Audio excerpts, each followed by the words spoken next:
అమ్మా బయటికి వెళ్తానన్నారుగా వెళ్ళట్లేదమ్మా? వెళ్ళిపోతున్నా. నాకు ఎందుకు లాస్ట్ లో ఒకటి గుర్తొచ్చింది.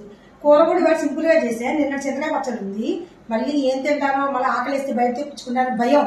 ఇదిగో మామిడికాయ ముక్కలు కోస్తున్నా, బొప్పాసకాయ కోసేసా, దానిమ్మకాయ గింజలు కోసా.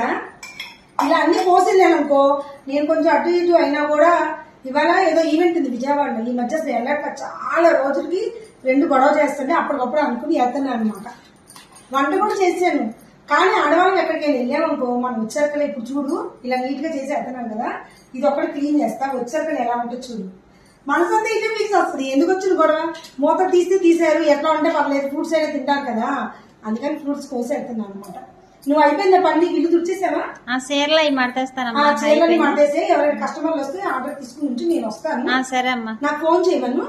ఓకేనా? ఇంతేనండి. నిజం చెప్పండి, మీ ఇంట్లో కూడా మీరు ఇలా చేయరా?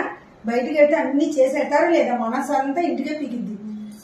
అందులో బయట తినే అలవాటు ఉన్న వాడికి ఇంకా ఆగరు. అదే ఫ్రూట్స్ అనుకోండి, కోసి స్పూన్ పెట్టి ఎవరి గిన్నె వాళ్ళకి పెట్టేసి వెళ్ళిపోతాను.